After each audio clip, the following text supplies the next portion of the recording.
Students, यहाँ पर मैं लेकर आई हूँ शेयर कैपिटल का वन शॉट वीडियो। इस वीडियो में मैं आपको कंप्लीट इंट्रोडक्शन समझा दूंगी, तो बिना देरी के स्टार्ट करते हैं। यदि वीडियो अच्छा लगे तो आप मेरे चैनल को सब्सक्राइब जरूर करना। तो सबसे पहले हम समझते हैं कि कंपनी क्या होती है। क्यों? क्योंकि शेयर कैपिटल का यूज कंपनी में ही किया जाता है। तो देखिए, यहां पर कंपनी का मैंने मीनिंग लिखा हुआ है, लेकिन यदि मैं आपको शॉर्ट में बताऊं तो कंपनी एक लीगल एंटिटी है जो दूसरी लीगल एंटिटी से सेपरेट होती है। इसे आर्टिफिशियल पर्सन भी कहा जाता है। क्यों? क्योंकि ये इसके मेंबर्स से बनी होती है। कंपनी उसके मेंबर्स से बनी होती है, इसलिए उसे आर्टिफिशियल पर्सन कहा जाता है। अब जो कंपनी होती है वो अपने पैसे कैसे जुटाती है? क्योंकि आपने पढ़ा है कि जो बिजनेस स्टार्ट होता है उसमें पैसा कौन लगाता है? बिजनेसमैन लगाता है। लेकिन जब कंपनी स्टार्ट होती है तो उसे भी पैसों की नीड होती है, तो वो पैसे कैसे इकट्ठे करती है? तो वो अपनी कैपिटल पब्लिक के थ्रू इकट्ठी करती है। मींस वो पब्लिक के पास जाती है और पब्लिक से पैसा मांगती है और कहती है कि आप मुझे पैसा दीजिए, जब भी कंपनी को प्रॉफिट होगा मैं वो पैसा आपको प्रॉफिट के साथ रिटर्न कर दूंगा। तो कंपनी में जो पैसा लगाती है पब्लिक, वो क्या कहलाती है? Share holder. वो कौन कहलाती है? शेयर होल्डर या इट्स मेंबर। ध्यान से समझिएगा, कंपनी को जब कैपिटल की नीड होती है और उसमें जो पैसा लगाती है वो कौन कहलाते हैं? शेयर होल्डर या इसके मेंबर्स कहलाते हैं। अब यहां पर जो कंपनी होती है वो क्या करते हैं? उन कंपनी में जब पैसा लगाते हैं शेयर होल्डर या मेंबर्स, यदि उनकी किसी भी वजह से वो इंसॉल्वेंट हो जाते हैं या उनकी डेथ हो जाती है तो उसका कंपनी पर कोई इफेक्ट नहीं पड़ता, क्योंकि कंपनी कंटिन्यूएशन में वैसे ही चलती रहती है। तो ये हो गया कंपनी का मीनिंग। इसके बाद पढ़ते हैं कंपनी के कैरेक्टरिस्टिक्स। तो कंपनी के कैरेक्टरिस्टिक्स होते हैं, सबसे पहला होता है इनकॉर्पोरेशन। देखिए, कंपनी को एक आर्टिफिशियल पर्सन बताया गया है। तो आर्टिफिशियल पर्सन जो क्रिएट होता है प्रोसेस ऑफ लॉ से, जो कंपनी एक्ट, ठीक है ना, ये ध्यान रखिएगा, द कंपनी एक्ट के अकॉर्डिंग क्रिएट होता है। कंपनी को स्टार्ट करना ऐसी इजी प्रोसेस नहीं है कि कल सोचा और आज कंपनी स्टार्ट हो गई। कंपनी को स्टार्ट करना एक डिफिकल्ट प्रोसेस है, एक लॉन्ग प्रोसेस है। जब ये सारी प्रोसेस के बाद कंपनी स्टार्ट होती है तो उसे कहा जाता है कि कंपनी का इनकॉर्पोरेशन हो गया। सेकंड है सेपरेट लीगल एंटिटी। जितनी भी लीगल चीजें होती हैं उनसे ये अलग होती है, सेपरेट होती है। क्यों? क्योंकि ये आर्टिफिशियल पर्सन है, बाकी जो चीजें होती हैं वो अलग होती हैं और कंपनी को एज अ पर्सन के रूप में माना गया है, लेकिन आर्टिफिशियल पर्सन के रूप में, इसलिए इसे सेपरेट लीगल एंटिटी कहा जाता है। अब आर्टिफिशियल पर्सन क्यों कहा गया है? क्योंकि ये प्रॉपर्टी खरीद सकती है, ये किसी भी कॉन्ट्रैक्ट को कर सकती है, ये कोई भी बिजनेस कर सकती है, कोई भी कंपनी पर केस कर सकता है या कंपनी किसी पर भी केस कर सकती है। इसका मतलब है स्यू और to be sued from the डेब्ट एंड द एक्शन। मतलब कंपनी एक लीगल एंटिटी है तो उस पर कोई केस भी कर सकता है और वो भी किसी पे केस कर सकती है। अब कॉमन सील, कंपनी की एक कॉमन सील होती है, जैसे आपके स्कूल में होता है ना, जब प्रिंसिपल साइन करने के बाद अपने स्कूल की सील लगाती है, तो जितने भी स्कूल्स हैं उसी ब्रांच के, उनकी सील कॉमन होती है। उसी तरह कंपनी की सील कॉमन होती है। यदि कंपनी कोई एक्शन लेती है और उस पर उसे सील लगाना है तो कोई भी पर्सन उस कंपनी पर सील लगा सकता है जो उसके डायरेक्टेड में इंक्लूड होता है। क्लियर? इसके बाद क्या है नेक्स्ट? Perpetual existence. इसका क्या मतलब है? ये किसी की डेथ से, किसी के बैंक्रप्सी से, किसी भी तरह से बिल्कुल इफेक्ट नहीं होती। इसके जो मेंबर्स या शेयर होल्डर हैं उन्हें किसी भी तरह की कोई प्रॉब्लम आ जाए, उसका कंपनी पर कोई इफेक्ट नहीं होता। कंपनी क्या करती है? अपनी लॉ की प्रोसेस से चलती रहती है, कंपनी कभी बंद नहीं होती। जैसे लॉ की प्रोसेस से स्टार्ट होती है ना बच्चों, वैसे ही लॉ की प्रोसेस से ये बंद होती है। ऐसा नहीं है कि किसी शेयर होल्डर की डेथ हो गई और कंपनी बंद हो गई। लिमिटेड लाइबिलिटी, कंपनी की जो लाइबिलिटी होती है ना वो लिमिटेड होती है। मतलब कंपनी के शेयर को जो सब्सक्राइब किया जाता है उसके बाद उनको गारंटी दी जाती है पेड करने की। जब कंपनी बंद होती है तो किस तरह से वो उनको वो पैसे देते हैं। तो इन सब चीजों की जो गारंटी होती है वो लिमिटेड होती है। जब कोई भी कंपनी में पैसा लगाता है तो पहले ही सारे रूल्स एंड रेगुलेशन लिखे होते हैं कि इस तरह से कंपनी स्टार्ट होगी और इस तरह से वो आपको पैसा वापस लौटाएगी यदि आपने पैसा लगाया है कंपनी में।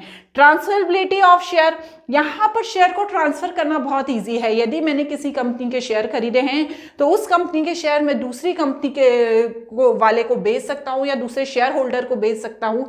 किसी भी तरह की इसमें कोई दिक्कत नहीं होती, क्योंकि हर कंपनी आजकल कहाँ पर लिस्टेड होती है। कंपनी जो लिस्टेड होती है वो स्टॉक एक्सचेंज में, लिस्टेड ऑन स्टॉक एक्सचेंज। आपने सुना ही होगा ना, स्टॉक के थ्रू हम शेयर खरीदते हैं और शेयर बेचते हैं। तो बस हर कंपनी स्टॉक एक्सचेंज में लिस्टेड होती है। मैनेजमेंट एंड ऑनरशिप, यहाँ पर ये जो शेयर होल्डर हैं ये ऑनर कहलाते हैं, लेकिन ये कंपनी को चलाते नहीं हैं। उन्हीं शेयर होल्डर्स के द्वारा कुछ डायरेक्टर्स को चुना जाता है। ये 4 या 5 होते हैं जो पूरी कंपनी को रन करते हैं, क्योंकि आप तो शेयर होल्डर हो, आपने तो सिर्फ शेयर खरीदा है, क्यों? प्रॉफिट अर्न करने के लिए। आप इतनी बड़ी कंपनी को कैसे चलाओगे? तो यहाँ पर 4 या 5 डायरेक्टर चुने जाते हैं जो कंपनी को रन करते हैं। क्लियर? इसके बाद होती है कंपनी के टाइप। इंपॉर्टेंट है ये। 3 तरह की कंपनी होती है, 1 person company, private company and public company. अब 1 पर्सन कंपनी क्या होती है, देखिए उसके बारे में लिखा है। 1 पर्सन कंपनी का एक सिंगल ऑनर होता है और ये कंपनी एक 2013 के अंदर इंट्रोड्यूस हुई है। यहाँ पर ध्यान रखना, कंपनी एक 2013 के अंदर जो भी चीजें कही गई हैं उन्हें कंपनी को फॉलो करना होता है। ये एक सेपरेट लीगल एंटिटी होती है, लेकिन जो इसकी लाइबिलिटीज होती हैं वो लिमिटेड होती हैं। जैसे सोल प्रोप्राइटर की लाइबिलिटी लिमिटेड होती है, वो अकेला ही बिजनेस को स्टार्ट करता है, वैसे ही यहाँ पर 1 पर्सन कंपनी एक ही व्यक्ति के द्वारा स्टार्ट की जाती है।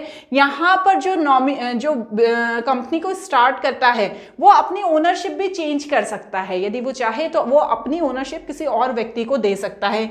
यहाँ पर जो कंपनी होती है वो अपने जो पैसे हैं वो पब्लिक से नहीं मांग सकती, ठीक है ना। वो पैसे पब्लिक से नहीं मांग सकती, क्योंकि वो 1 पर्सन कंपनी है, तो उसे अपनी कंपनी के लिए पैसों की व्यवस्था खुद करनी होती है।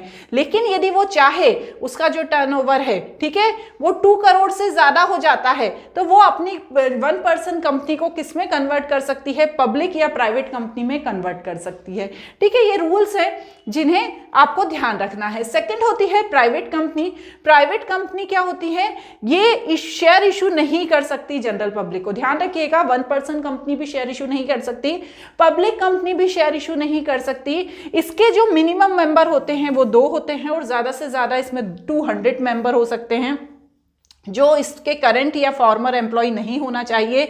जो इंपॉर्टेंट कैरेक्टरिस्टिक्स है, यहां पर क्या होता है, जो इसके शेयर होते हैं वो ट्रांसफर नहीं कर सकती। ठीक है, वो अपने शेयर ट्रांसफर नहीं कर सकती, मतलब अपने शेयर को सोल्ड नहीं कर सकती, ट्रेड नहीं कर सकती पब्लिक कंपनी की तरह। वही चीज इसमें बताई गई है। यहां पर ध्यान ये रखना है कि जो प्राइवेट कंपनी होती है वो अपने पीछे हमेशा प्राइवेट लिमिटेड लगाती है। जैसे आप देखिए, Tata consultancy service private limited, Zomato private limited started a private company, क्योंकि जिस भी कंपनी के पीछे प्राइवेट लिमिटेड लगा हुआ है वो प्राइवेट कंपनी कहलाती है। फिर होती है पब्लिक कंपनी। अब जब पब्लिक पैसा लगाती है तो अब वो क्या होती है, कंपनी की ऑनर बन जाती है या कंपनी की शेयर होल्डर बन जाती है। लेकिन यदि वो शेयर को सेल करना चाहती है तो वो किसी दूसरे पर्सन को इजीली शेयर कर सकती है। यहाँ पर जो मिनिमम मेंबर है वो 7 होते हैं और जो मैक्सिमम नंबर होते हैं वो कितने ही हो सकते हैं, उनकी कोई लिमिटेशन नहीं होती है। यहाँ पर जो पब्लिक कंपनीज होती है ना, वो क्या होती हैं, उन्हें एक स्ट्रिक्ट ऑर्डर दिए जाते हैं गवर्नमेंट के द्वारा कि उन्हें क्या करना होगा, उन्हें हमेशा अपना फाइनेंशियल डिस्क्लोजर रखना पड़ेगा और एनुअल जनरल मीटिंग रखनी पड़ेगी। ये 2 काम करने पड़ेंगे ताकि पता चले कि उसकी कंपनी में प्रॉफिट हो रहा है या लॉस हो रहा है। Reliance industry limited company, Tata steel limited company, ये सब क्या होती हैं, पब्लिक कंपनी होती है। पब्लिक लगाना जरूरी नहीं है, सिर्फ कंपनी या लिमिटेड कंपनी लगा है तब भी समझ सकते हैं कि ये क्या है, पब्लिक कंपनी है। वो प्राइवेट में प्राइवेट वर्ड लगा रहता है। क्लियर हो गया ये सब? कहां गया? अब इसके बाद हो गए शेयर कैपिटल ऑफ कंपनी। सबसे ज्यादा इंपॉर्टेंट है क्योंकि यहां हम शेयर कैपिटल पढ़ रहे हैं। एक कंपनी है वो पब्लिक के पास जाती है और उससे कहती है कि वो मनी लगाए कहाँ, हमारी कंपनी में। तो जब वो पब्लिक के पास जाती है तो कंपनी उसे कहते हैं शेयर इशू करना, ठीक है, क्योंकि वो कितने करोड़ की, 50 लाख की, सपोज वो 50 लाख की कंपनी खोल रही है, तो वो जाके एक व्यक्ति से तो 50 लाख रुपए नहीं मांग लेगी ना, वो जितने भी लोग उस कंपनी में इंटरेस्टेड है उनसे वो पैसा मांगेगी। अब आप बोलेंगे कि क्यों कंपनी में पैसा लगाओगे आप, क्योंकि आपकी जो कंपनी है बिल्कुल बहुत अच्छी गुडविल वाली कंपनी है, जैसे टाटा की कंपनी हुई या रिलायंस की कंपनी हुई, मार्केट में आपका बहुत बड़ा नाम है, आपने कोई नई कंपनी स्टार्ट करी है, तो आपके नाम के कारण लोग आपकी कंपनी में पैसा लगाएंगे, क्योंकि उन्हें पता है कि वो जो शेयर के थ्रू पैसा लगा रहे हैं और जब आप वो शेयर सेल करेंगे तो जो शेयर का में आपने पैसा लगाया उससे ज्यादा पैसा मिलेगा, इसलिए कंपनी में पैसा लगाती है कोई भी पब्लिक। तो देखो अब शेयर कैपिटल कैसे लगाती है, यहां पर क्या करती है, कंपनी को 50 लाख रुपए की नीड है, अब वो एक साथ 50 लाख रुपए नहीं मांगेगी, वो थोड़ा थोड़े छोटी छोटी क्वांटिटी में पैसा मांगेगी, ठीक है ना। Share capital means amount the company receive toward the share capital issue of share, इसे क्या कहते हैं, इशू ऑफ शेयर करना। इक्विटी शेयर और प्रेफरेंस शेयर, इन दोनों को ही मैं आगे बताऊंगी कि ये दोनों क्या होते हैं। Share is a unit of capital of company is divided, share का मतलब क्या है, जो छोटी छोटी यूनिट में पैसा डिवाइडेड होता है। Each share has nominal face value, holder these share called share holder और मेंबर ऑफ कंपनी। तो देखो यहाँ एक एग्जाम्पल दिया है कि कंपनी की कैपिटल कितनी, ऑथराइज कैपिटल कंपनी कितनी कैपिटल चाहती है, 50 लाख कैपिटल चाहती है। अब उसने जो अपने 50 लाख के शेयर हैं, जो 50 लाख की जो कैपिटल है उसे 10 लाख में डिवाइड कर दिया, 10 लाख यूनिट में डिवाइड कर दिया, ठीक है ना, 10 में डिवाइड कर दिया। अब हर 10 लाख मतलब 10 लाख जो शेयर है, हर शेयर का प्राइस रखा है 5 रुपए, तो जब मैं इसमें 10 लाख में इंटू 5 करूंगी तो मेरी 50 लाख हो जाएगी ना। तो यहाँ पर अब क्या है, ये जो 10 लाख शेयर उसने मार्केट में बोले हैं कि हमारे 10 लाख शेयर खरीद लो, तो एक व्यक्ति तो 10 लाख शेयर नहीं खरीदेगा, कोई 5,000 खरीदेंगे, कोई 10,000 खरीदेगा, कोई 1 लाख खरीदेगा। यदि किसी ने 1000 शेयर खरीदे हैं तो उसको कितने रुपए देने होंगे, 5 रुपए के हिसाब से उसे 5,000 रुपए देने पड़ेंगे, ठीक है ना, क्योंकि उसने सिर्फ 1000 शेयर खरीदे हैं। किसी ने यदि 10,000 शेयर खरीदे हैं तो उसे 50,000 रुपए देने पड़ेंगे, क्योंकि शेयर का प्राइस क्या रखा हुआ है, 5 रुपए रखा हुआ है। आप चेंज भी कर सकते हैं, 10 रुपए भी रख सकते हैं, 100 रुपए भी रख सकते हैं, 1 रुपए 2 रुपए कैसे भी शेयर का प्राइस रख सकते हैं। तो यहाँ पर क्या होता है ना, कंपनी हर जो पब्लिक है उससे पैसा मांगती है, पब्लिक के जितने शेयर खरीदने की इच्छा है वो उतने शेयर खरीद लेती है और पैसा लगा देती है। अब क्या होता है, जो पब्लिक है, जो शेयर होल्डर बन गई है, यदि कंपनी को कोई मुनाफा हो गया, कोई प्रॉफिट हो गया, तो क्या होता है, कंपनी के पास वो सारा पैसा जो है मुनाफे का, जैसे उसने 5,000 के शेयर खरीदे हैं, अब उसने बोला है कि जो 5 रुपए का शेयर था वो अब में 7 रुपए में हो गया उसका प्राइस, तो 2 रुपए का प्रॉफिट हो गया ना। तो जिसने 5,000 का शेयर खरीदा था, ठीक है, 1000 शेयर खरीदे थे 5,000 के, तो उसे अब कितने मिलेंगे, अब जब वो बेचेगा तो उसको 7,000 मिलेंगे, तो 2,000 का उसको प्रॉफिट हो गया। तो यही चीज होती है शेयर इशू करना और शेयर होल्डर द्वारा कंपनी में पैसा लगाना। क्लियर हो गया। अब 2 तरह के शेयर होते हैं, प्रेफरेंस शेयर और इक्विटी शेयर। प्रेफरेंस शेयर क्या होते हैं, यह शेयर जो होते हैं, शेयर होल्डर जो होते हैं, उन्हें सबसे पहले यदि कंपनी लॉस में जा रही है या कंपनी को किसी तरह का नुकसान हो रहा है तो ये शेयर होल्डर को सबसे पहले पैसा लौटाया जाता है। इसके अलावा उनको किसी भी तरह का कंपनी को प्रॉफिट हुआ है, यदि उनको किसी तरह की कोई गारंटी दी हुई है तो उस गारंटी के अकॉर्डिंग उन्हें पैसा दिया जाता है। जैसे उन्होंने 1000 शेयर खरीदे, प्रेफरेंस शेयर होल्डर ने 5 के हिसाब से 5,000, अब उन्हें बोला गया है कि चाहे प्रॉफिट हो या ना हो, इस 5,000 का हम आपको 6,000 रुपए देंगे, तो उन्हें 6,000 रुपए दिया ही जाता है, चाहे कंपनी को प्रॉफिट हुआ है या कंपनी के शेयर का प्राइस बढ़ा है या नहीं। बस इन्हें वोटिंग राइट नहीं होता, ठीक है, वोटिंग राइट नहीं होता, क्यों, डायरेक्टर्स चुनने का इनको अधिकार नहीं होता। फिर होता है इक्विटी शेयर होल्डर, ये कंपनी की ओनरशिप में होते हैं। ये जो इक्विटी शेयर होल्डर होते हैं इन्हें वोटिंग राइट रहता है, ये कंपनी के डिसीजन में भी हेल्प कर सकते हैं, ये जनरल मीटिंग में आ सकते हैं, इन्हें डिविडेंड भी मिलता है, लेकिन इनको डिविडेंड की गारंटी नहीं मिलती है कि डिविडेंड मिलेगा ही मिलेगा। डिविडेंड का मतलब होता है प्रॉफिट, जो कंपनी को प्रॉफिट होगा ये इनको मिलेगा या नहीं मिलेगा। तो इस तरह से इनको ये सब अधिकार नहीं होता, लेकिन इनके पास एक बहुत ज़्यादा इंपॉर्टेंट इनको चीज़ होती है कि यदि ये 5 रुपए का शेयर 8 रुपए का हो गया तो इन लोगों को, जो प्रेफरेंस शेयर होल्डर को 6,000 की जो गारंटी दी है उन्हें 6,000 ही मिलेगा, लेकिन जो इक्विटी शेयर होल्डर है उनको 8 रुपए की गारंटी दी है तो 1000 के हिसाब से उनको 8,000 मिलेगा। तो ये उनको बेनिफिट रहता है और एक रिस्क भी रहता है। क्लियर हो गया। इसके बाद क्या है नेक्स्ट, क्लासिफिकेशन ऑफ शेयर, देखो ये क्लासिफिकेशन लिखा है, बहुत इंपॉर्टेंट है क्योंकि अब हम अगले वाला जो चैप्टर नहीं, इसके जो टॉपिक्स पढ़ेंगे उसमें ये चीज़ इंपॉर्टेंट है। सबसे पहली है ऑथराइज कैपिटल, फिर इशू कैपिटल, फिर सब्सक्राइब कैपिटल और फिर पेड अप कैपिटल। देखो ऑथराइज कैपिटल में क्या होता है, जैसे कंपनी है, ठीक है, ये आप समझ लो, मैं आपको एग्जाम्पल नेक्स्ट पेज पे बताऊंगी। सबसे पहले जो कंपनी जितनी पैसा लगाकर अपना कंपनी खोलना चाहती है, जितना पैसा लगाना चाहती है, 10 लाख, 50 लाख, 50 करोड़, 1 करोड़, जितना पैसा लगाना चाहती है उसे ऑथराइज कैपिटल कहते हैं। अब सपोज वो 50 लाख का पैसा लगाना चाहती है, लेकिन वो पूरा का पूरा पैसा क्या करती है, मांगती नहीं है एक बार में। अभी वो सिर्फ 20 लाख का ही पैसा पब्लिक से मांग रही है। अब कंपनी 20 लाख का पैसा मांग रही है, लेकिन सब्सक्राइब मतलब क्या होता है, जो देने वाली है पब्लिक वो 20 लाख का नहीं दे रही है, 10 लाख का ही दे रही है, 10 लाख का नहीं दे रही है, और 10 लाख में से भी वो अभी सिर्फ 5 लाख ही चुका रही है, तो उसे क्या कहते हैं, पेड अप कैपिटल कहते हैं। देखो एक इसका एग्जाम्पल भी दिया हुआ है मैंने। A company has authorise capital 10 crore, 10 crore की कंपनी स्टार्ट हो रही है, ठीक है, उन्होंने पहले ही डिक्लेयर कर दिया कि जो हमारी ऑथराइज कैपिटल है वो है 10 करोड़, मतलब हम 10 करोड़ पैसा लगाएंगे हमारी कंपनी में।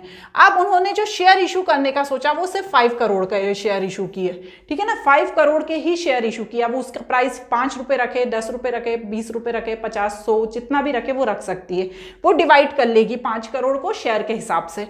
अब जो पब्लिक है, जिन्हें हम इन्वेस्टर भी कहते हैं, वो सिर्फ 4 करोड़ रुपए लगाने को ही एग्री हुई, ठीक है ना, 4 करोड़ रुपए ही उसने लगाए, तो वो क्या कहलाएगी, सब्सक्राइब कैपिटल। इसे ध्यान रखना, पहली क्या होती है, ऑथराइज कैपिटल, दूसरी होती है इशू कैपिटल। इन्वेस्टर या पब्लिक जितना पैसा लगाने को तैयार होती है उसे कहते हैं हम क्या, सब्सक्राइब कैपिटल।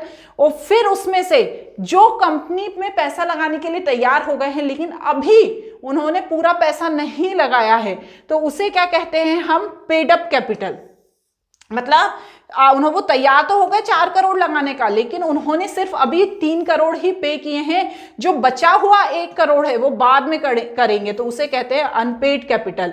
ये पेड अप कैपिटल, ये अनपेड कैपिटल, मतलब करेंगे पर थोड़े टाइम बाद करेंगे। तो बच्चों यहाँ पर पूरा इंट्रोडक्शन कंपनी अकाउंट का खत्म हो गया। अब यहाँ पर इसके खत्म हो जाने के बाद क्या है, हमारा जो नेक्स्ट है, जो इश्यू ऑफ शेयर हैं वो हम पढ़ेंगे, तो मेरे नेक्स्ट वीडियो के लिए तैयार रहना।